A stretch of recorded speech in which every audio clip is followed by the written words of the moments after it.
السلام علیکم پیارے دوستو، کریٹیو مسلم چینل میں آپ کو بہت بہت خوش آمدید۔ ہمارا آج کا موضوع ہے علامہ ابن خلدون رحمۃ اللہ علیہ۔ علامہ ابن خلدون رحمۃ اللہ علیہ کا پورا نام ابو زید ولی الدین بن عبد الرحمن تھا۔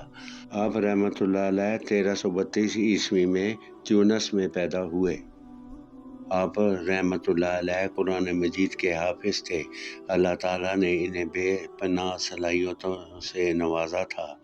تیونس، الجیریا، مراکش اور غرناطہ میں اہم درباری عہدوں پر فائز رہے۔ آپ رحمۃ اللہ علیہ کا شمار اسلامی تاریخ کے نامور مفکرین میں ہوتا ہے۔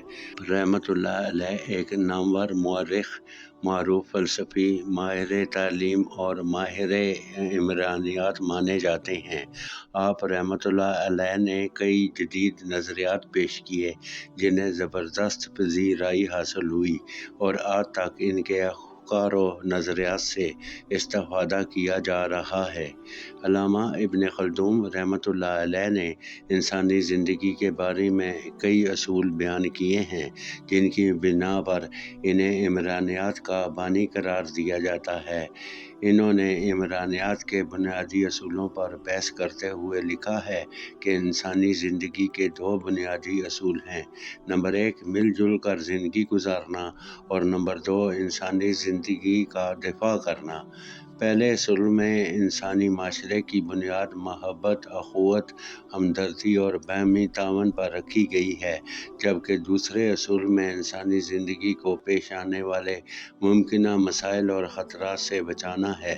علامہ ابن خلدون رحمۃ اللہ علیہ کے مطابق جن معاشروں میں درج بالا دو بنیادی اصول کارفرما نہیں ہوتے وہ ترقی نہیں کر سکتے، کیونکہ دونوں اصول انسانی فطرت کے انتہائی قریب ہیں۔ پر زندگی بسر کرنا اور ایک دوسرے کے دکھ درد میں شریک ہونا انسانی فطرت ہے۔ اسی طرح خطرات کا سامنا کرتے ہوئے ان پر قابو پانا اور خود کو بچانا بھی انسانی فطرت میں شامل ہے۔ علامہ ابن خلدون رحمۃ اللہ علیہ کو تعلیم سے گہری دلچسپی تھی۔ آپ رحمۃ اللہ علیہ نے تعلیم کو انسان کی فطری و بنیادی ضرورت قرار دیا ہے۔ وہ کہتے ہیں، چونکہ تجسس اور جستجو انسان کی فطرت میں شامل ہیں، اس لیے تعلیم ایسی ہونی چاہیے جس میں اس خصوصیت کو مزید ترقی ملے اور انسان حقیقی علم تک پہنچ جائے اور جو اسے معرفت تک لے جائے۔ علامہ ابن خلدون رحمۃ اللہ علیہ نے علوم کو دو شعبوں میں تقسیم کیا ہے: فکری علوم اور تقلیدی علوم۔ فکری علوم سے مراد ایسے علوم ہیں جو انسان اپنے حواس خمسہ اور ذہنی قوتوں کی وجہ سے حاصل کرتا ہے اور ان میں مہارت حاصل کرتا ہے۔ ان میں دور حاضر کی تمام سائنسی علوم شامل ہیں۔ تقلیدی علوم سے مراد وہ علوم ہیں جو دوسرے انسانوں کی بدولت حاصل ہوتے ہیں۔ محض تخیل کی بنیاد پر ان علوم تک رسائی ممکن نہیں ہوتی۔ ان علوم میں مذہبی علوم شامل ہیں، یعنی کتاب اللہ اور سنت رسول صلی اللہ علیہ وآلہ وسلم۔ علامہ ابن خلدون رحمۃ اللہ علیہ کے علم و فضل کی بہت شہرت تھی، اسی لیے انہیں اسلامی یونیورسٹی جامعہ ازہر میں درس و تدریس کا موقع ملا۔ جب ان کے علم کی شہرت سلطان مصر تک پہنچی تو انہوں نے علامہ ابن خلدون رحمۃ اللہ علیہ کو قاضی مقرر کر دیا۔ انہیں عدل و انصاف اور قانون میں مہارت کی وجہ سے بے حد عزت و احترام حاصل ہوا۔ ان کے کیے ہوئے فیصلے ان کی دانشمندی اور علم و حکمت کا منہ بولتا ثبوت ہیں۔ علامہ ابن خلدون رحمۃ اللہ علیہ کو اس وقت سخت صدمہ پہنچا جب ان کے خاندان کے لوگ تیونس سے مصر آتے ہوئے ایک بحری جہاز کے ساتھ ہی ڈوب گئے۔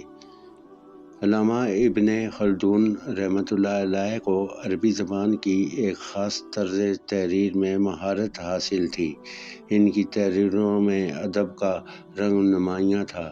لوگ بڑی دلچسپی سے ان کی تحریروں کا مطالعہ کرتے تھے۔ ان کی مشہور تصانیف میں کتاب العبر اور مقدمہ ابن خلدون شامل ہیں۔ مقدمہ لکھنے پر سلطان عبدالعزیز نے انہیں قیمتی انعامات سے نوازا تھا۔ ابن خلدون رحمۃ اللہ علیہ نے تیونس، اندلس اور مصر میں اپنی زندگی گزاری۔ تیونس اور اندلس کے لوگ چاہتے تھے کہ وہ مصر سے واپس آ جائیں، مگر وہ وہیں مقیم رہے اور بالآخر 74 سال کی عمر میں قاہرہ میں وفات پا گئے۔ امید ہے آپ کو ہماری یہ ویڈیو پسند آئی ہوگی۔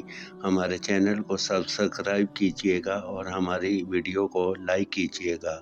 آپ کا بہت بہت شکریہ۔ خدا حافظ۔